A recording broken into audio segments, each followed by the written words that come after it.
अस्सलाम वालेकुम स्टूडेंट्स। आज हम चैप्टर नंबर 2 स्टार्ट करने जा रहे हैं, that is biological molecule. Biological molecule का आज हमारा ये पहला लेक्चर है और इस चैप्टर में हम तमाम लेक्चर्स के साथ सब्जेक्टिव और ऑब्जेक्टिव पार्ट दोनों को डिस्कस करेंगे। तो हमारा अल्टीमेटली जो मोटो है that is education for all and inform to all. आइए स्टूडेंट्स, हम आज का लेक्चर आइए स्टूडेंट देखते हैं कि बायोलॉजिकल मॉलिक्यूल्स क्या होते हैं। तो बायोलॉजिकल मॉलिक्यूल में सबसे पहले हम देखते हैं कि बायोलॉजिकल मॉलिक्यूल की डेफिनेशन क्या है। तो such molecules which are present in the body of living organisms are called biological molecules. ऐसे मॉलिक्यूल जो जानदारों की बॉडी में प्रेजेंट हैं, हम ये भी कह सकते हैं कि ऐसे मॉलिक्यूल जिनसे जानदारों की बॉडी बनी हुई है उनको बायोलॉजिकल मॉलिक्यूल कहते हैं। इनके लिए एक और टर्म भी है, बायोमॉलिक्यूल्स। तो बायोलॉजिकल मॉलिक्यूल को बायोमॉलिक्यूल भी कहते हैं। तो बायोलॉजिकल मॉलिक्यूल की स्टडी मॉलिक्यूलर बायोलॉजी कहलाती है। यानी कि अगर आपसे पूछा जाए कि मॉलिक्यूलर बायोलॉजी क्या है, इसके लिए मोलेकुलर बायोलॉजी भी वर्ड यूज़ होता है। तो आप ये बता सकते हैं कि the branch of biology which deal with the study of biological molecules.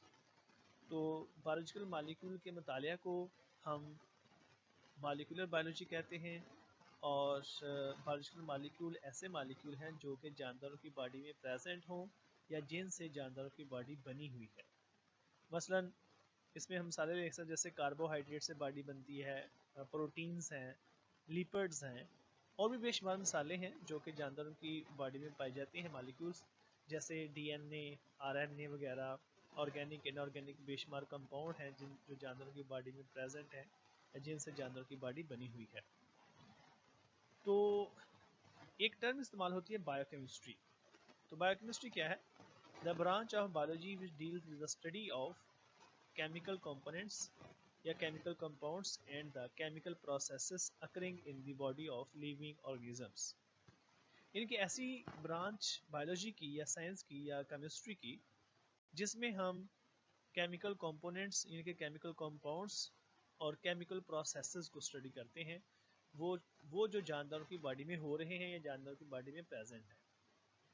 यानी कि अगर हम सिर्फ और सिर्फ बायोलॉजिकल मॉलिक्यूल का मुताला करें तो वो मॉलिक्यूलर बायोलॉजी है, लेकिन अगर हम बायोलॉजिकल मॉलिक्यूल के साथ साथ उनके दरमियान में होने वाले केमिकल रिएक्शन को भी स्टडी करें तो ये एक्चुअली बायोकेमिस्ट्री है। तो इसका मतलब ये हुआ कि बायोकेमिस्ट्री दो चीज़ों को कवर कर रही है। एक तो वो मॉलिक्यूल जो जानदारों की बॉडी में प्रेजेंट हैं उनका मुताला, और दूसरा उनके दरमियान जो केमिकल कंपाउंड्स हैं, उनके दरमियान जो रिएक्शंस हो रहे हैं, जो प्रोसेसेस हो रहे हैं, उनका मुताला। ये दो चीज़ों को एट ए टाइम स्टडी करना बायोकेमिस्ट्री है। लेकिन याद रखें कि अगर हम सिर्फ और सिर्फ बायोलॉजिकल केमिकल प्रोसेसेस को स्टडी करें, सिर्फ और सिर्फ रिएक्शन को स्टडी करें, केमिकल प्रोसेसेस को स्टडी करें, तो ये मेटाबॉलिज्म होगा। तो याद रखें बायोकेमिस्ट्री दो चीज़ों का कम्बिनेशन है। बायोकेमिस्ट्री बायोलॉजिकल मॉलिक्यूल्स का मुतालिया और केमिकल प्रोसेसेस का मुतालिया है। अगर हम उसको इस तरह भी डिफाइन कर सकते हैं कि biochemistry is a combination of molecular biology and metabolism. तो आइए देखते हैं नेक्स्ट बायोकेमिस्ट्री की इंपॉर्टेंस क्या है। The knowledge of biochemistry is essential for, essential means ज़रूरी है, for understanding of anatomy and physiology of living organisms. अगर आप किसी जानदार की एनाटमी और फिजियोलॉजी समझना चाहते हैं, एनाटमी उसका स्ट्रक्चर है, इंटरनल स्ट्रक्चर भी इसको कहते हैं, और फिजियोलॉजी है किसी जानदार के जो बॉडी के फंक्शंस हैं उनको, उन दोनों को अगर आप समझना चाहते हैं किसी जानदार के बारे में, तो आपके पास बायोकेमिस्ट्री का नॉलेज होना ज़रूरी है। यानी कि आप उसके बॉडी के अंदर पाए जाने वाले केमिकल कंपाउंड को समझेंगे तो आपको उसकी साख्त का, उसकी एनाटमी का, उसके स्ट्रक्चर का जो है ना वो इल्म होगा। आप उस जानदार की बॉडी में मौजूद जितने भी केमिकल प्रोसेसेस हैं उनको समझेंगे तो आपको उनके फंक्शन का अंदाज़ा होगा, उसकी फिजियोलॉजी का अंदाज़ा होगा। तो इसका मतलब ये है कि अगर आपके पास किसी जानदार की बायोकेमिस्ट्री का इल्म है तो आप उसकी एनाटमी या फिजियोलॉजी को बड़ी आसानी से समझ सकते हैं। ऐसे ही chemical organisation of living organisms, जानदारों में पाए जाने वाले जितने केमिकल कंपाउंड्स हैं उनकी तरतीब के बारे में, उनकी जो अरेंजमेंट है उनके बारे में अगर आप जानना चाहते हैं तो आपको बायोकेमिस्ट्री का इल्म होना चाहिए। इसी तरह से जानवर में होने वाले डिफरेंट प्रोसेसेस हैं, जैसे प्लांट्स में होने वाला प्रोसेसेस फोटोसिंथेसिस है, रेस्पिरेशन प्लांट्स एनिमल में चलता है, डाइजेशन का प्रोसेस है, मसल कंट्रैक्शन का प्रोसेस है। ये सारे प्रोसेस कैसे होते हैं, इसको समझने के लिए आपके पास बायोकेमिस्ट्री का नॉलेज होना बहुत ज़रूरी है। तो नेक्स्ट स्टूडेंट देखते हैं हम कि केमिकल कंपाउंड्स जो जानवरों की बॉडी में पाए जाते हैं वो कितनी तरह के हैं। असल में जानवरों की बॉडी में पाए जाने वाले केमिकल कंपाउंड दो तरह के हैं।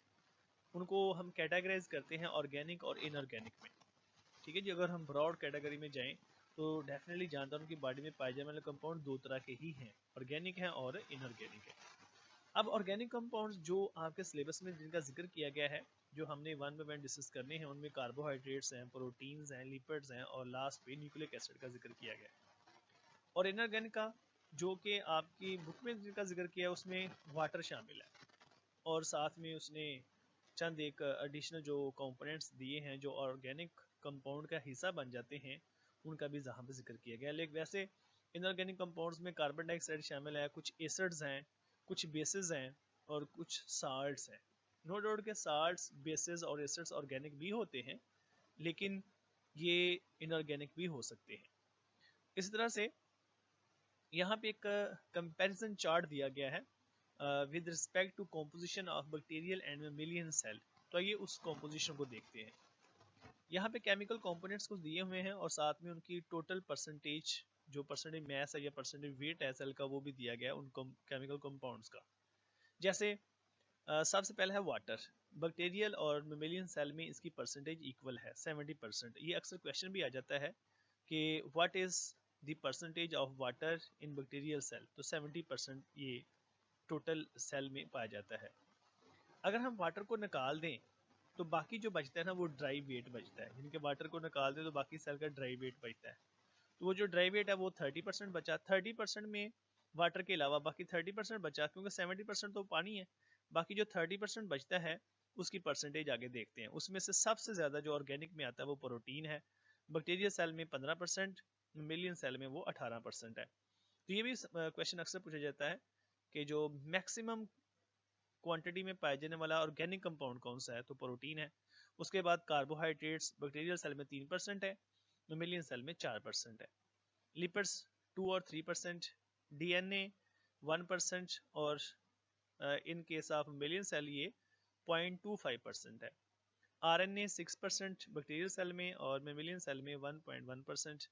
अदर ऑर्गेनिक मॉलिक्यूल जैसे एंजाइम्स, हार्मोन्स, मेटाबोलाइट्स वगैरह बैक्टीरियल सेल में ये 2% है और मेमिलियन सेल में ये भी 2% ही है। और inorganic ions like sodium, potassium, calcium, magnesium, chloride ion, sulphate etcetera, ये 1% है। तो क्वेश्चन को थोड़ा सा रोटेट करके पूछा जा सकता है। जैसे अगर आपसे पूछा जाए कि टोटल इनऑर्गेनिक जो मटेरियल है वो बैक्टीरियल सेल में कितना है, तो 70% वाटर है, 1% लास्ट में दिया है, तो ये 71% बनेगा। इसी तरह से आपको पूछा जा सकता है कि न्यूक्लिक एसिड की परसेंटेज बताएं, तो न्यूक्लिक एसिड ज़ाहिर डीएनए और आरएनए को मिला के आप बताएंगे। इस तरह से आपसे कोई और इस तरह से जो है ना वो दो चीज़ों को मिला के क्वेश्चन भी पूछा जा सकता है। तो नेक्स्ट स्टूडेंट देखते हैं कि किसी जानवर का जो सर्वाइवल होता है, उसकी जो बका है या उसकी जो लाइफ है वो किन चीज़ों पे डिपेंड करती है। तो survival of an organism depends on its ability to take some chemicals from environment. यानी कि किसी जानवर की जो सर्वाइवल है वो इस चीज़ पे बेस करती है, डिपेंड करती है कि वो एनवायरनमेंट से कौन से केमिकल चीज़ों को गेन करता है। यानी कि वो फूड को लेता है या नहीं लेता, कि कौन सी फूड को लेता है, कितनी क्वांटिटी में लेता है, ताकि उससे वो उसको वो इस्तेमाल कर सके to make chemical of its living matter. वो अपने लिविंग मैटर के लिए इन केमिकल को इस्तेमाल कर सके।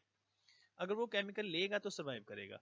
इस तरह से फिर फॉर दिस, इसके लिए वो क्या करेगा, cell of every organism constantly taking in new substances.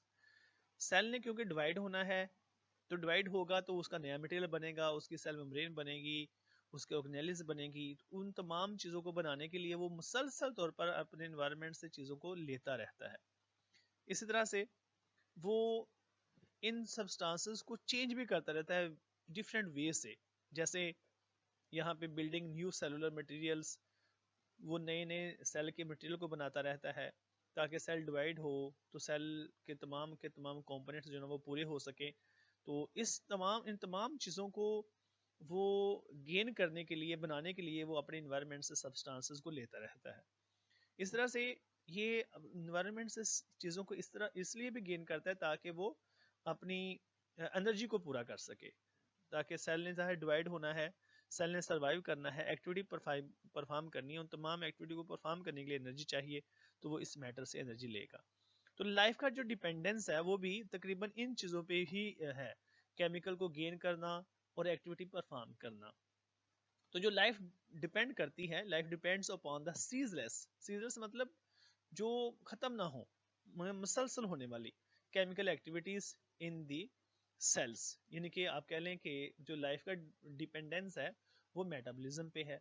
तो मेटाबॉलिज्म क्या है, आइए देखते हैं। तो मेटाबॉलिज्म क्या है students? Metabolism actually represent to sum of all the chemical reactions taking place within a cell or within a body collectively called metabolism।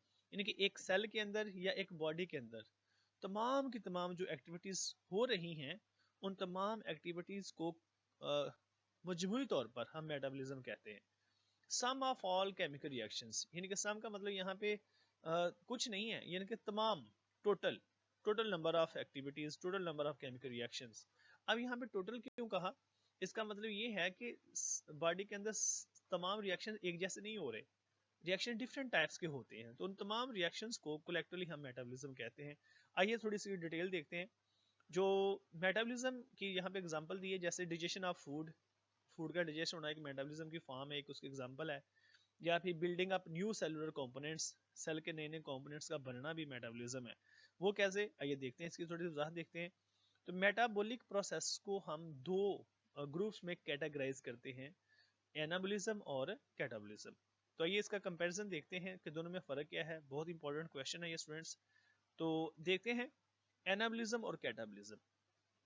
Anabolism क्या है? Those chemical reactions in which simple substances, यानी कि जो सादा substances हैं, जो जिनका molecular weight कम है, वो आपस में जुड़ती हैं और उनसे बड़ी कम्प्लेक्स मॉलिक्यूल सब्सटेंसेस बनती हैं जिनका मॉलिक्यूलर वेट ज़्यादा होता है। जब सब्सटेंसेस ने आपस में जुड़ना है ना, तो उनके दरमियान में बॉन्ड बनते हैं और उन बॉन्ड्स को बनाने के लिए एनर्जी रिक्वायर्ड होती है। तो इस वजह से एनाबॉलिज्म के अंदर एनर्जी हमेशा स्टोर होती है in the form of bonds. जैसे इसके सिंपल से एग्जांपल दी है फोटोसिंथेसिस। अब फोटोसिंथेसिस में क्या होता है? कार्बन डाइऑक्साइड और वाटर आपस में मिलते हैं, इनके मिलने से ग्लूकोज और ऑक्सीजन बनती है। तो यहाँ पे एनर्जी रिक्वायर्ड है। यहाँ पे कार्बन डाइऑक्साइड के साथ भी 6 आना है और इधर ऑक्सीजन के साथ भी 6 आना है। इसकी जो सही एक्यूरेट क्वेश्चन है वो चैप्टर नंबर 11 में पढ़ेंगे। इस तरह से कैटाबॉलिज्म है। कैटाबॉलिज्म में क्या देखते हैं हम? ऐसे तमाम केमिकल रिएक्शंस जिसमें कम्प्लेक्स सब्सटेंसेस टूटती हैं और उनसे सिंपल सब्सटेंसेस बनती हैं, यानी कि वो सब्सटेंसेस जिनका मॉलिक्यूलर वेट ज़्यादा है वो टूटे और उनसे वो सब्सटेंसेस बने जिनका मॉलिक्यूलर वेट कम है। क्योंकि इनमें जो बॉन्ड्स बने थे या बनते हैं वो इसमें वो बॉन्ड टूटने हैं, लिहाजा जब वो बॉन्ड जो एनर्जी लेके बने थे अब वो एनर्जी रिलीज होगी। तो कैटाबॉलिज्म में एनर्जी रिलीज होती है क्योंकि यहाँ पे बॉन्ड टूट रहे हैं। जैसे फोटोसिंथेसिस का बिल्कुल ऑपोजिट जो है ना वो रेस्पिरेशन है। अब रेस्पिरेशन में ग्लूकोज ऑक्सीजन की मौजूदगी में मिलता है और इससे हमारे पास दो चीज़ें बनती हैं, कार्बन डाइऑक्साइड और वाटर, और साथ में एनर्जी रिलीज होती है और उतनी ही एनर्जी रिलीज होगी जितनी कि ग्लूकोज को बनाने में इस्तेमाल हुई थी। तो नेक्स्ट स्टूडेंट, ये आज का टॉपिक मुकम्मल हुआ है। नेक्स्ट इसके एमसीक्यू। तो एमसीक्यूज में इंट्रोडक्शन, क्योंकि हमारा जो टॉपिक था वो उसका नाम इंट्रोडक्शन था, तो इंट्रोडक्शन में पहला क्वेश्चन ये पूछा गया है, the study of biomolecules and there reactions occurring in the living organism is called. अब यहाँ पे क्वेश्चन है, अगर आपको सिर्फ और सिर्फ बायोमॉलिक्यूल के बारे में पूछा जाए तो क्या इसका आंसर होना चाहिए? सिर्फ रिएक्शन के बारे में पूछा जाए क्या होना चाहिए? यहाँ पे दोनों के बारे में पूछा गया है, आंसर आपने खुद ढूंढना है। इसकी लास्ट पे की भी दी हुई है। Which are the following chemical component similar in percentage both in bacteria and mammalian cell? यहाँ पे 4 ऑप्शन दिए गए हैं, आपने में से ढूंढेंगे कि कौन सा केमिकल है जो दोनों में, बैक्टीरिया और मेमेलियन सेल में इक्वल क्वांटिटी में है। क्वेश्चन नंबर 3 में देखें, carbohydrate and lipids collectively form percentage weight of bacterial cell. तो कार्बोहाइड्रेट और लिपिड्स कलेक्टिवली दोनों मिलकर कितना वेट बनाते हैं। Question number 4, organic compounds other than nucleic acid form how much weight of million cell.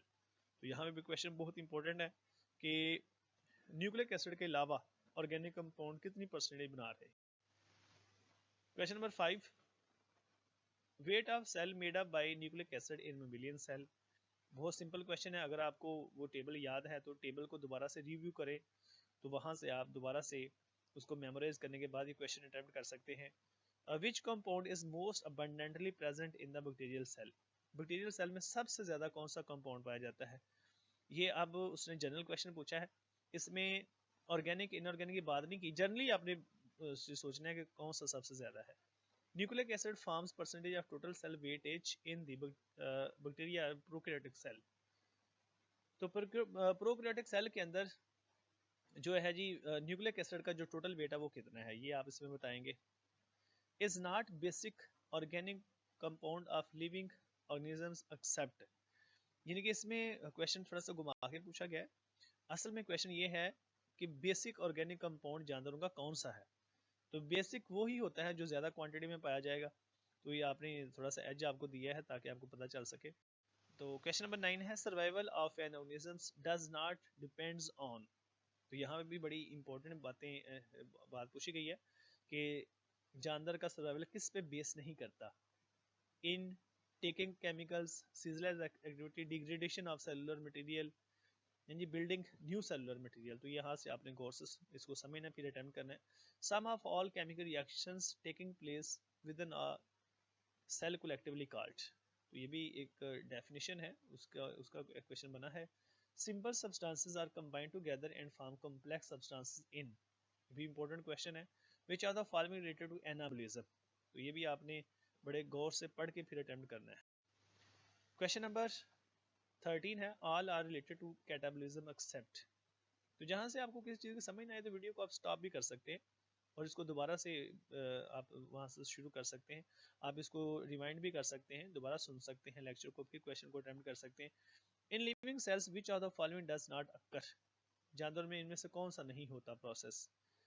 ठीक है जी। In living organism which are the following does not occurs, metabolism, catabolism, anabolism and catabolism, only anabolism. All are anabolic except, इनमें से कौन सा है कौन सा एनाबोलिक नहीं है। मतलब ये है all are sorry are all anabolic except, यानी कि सारे के सारे एनाबोलिक है सिवाय एक के, वो आपने बताना है। Biochemistry does not deals with, ये बड़ी अहम बात है। अब आपने देखना है कि बायोकेमिस्ट्री किसको डील नहीं करती। तो इसकी की दी हुई है स्टूडेंट्स, आप उसको कंपैरिजन कर सकते हैं अपने आंसर्स को इसकी के साथ। अपना बहुत ख्याल रखें। अल्लाह हाफिज़। नेक्स्ट लेक्चर इंशाल्लाह आपको जल्द ही मिलेगा।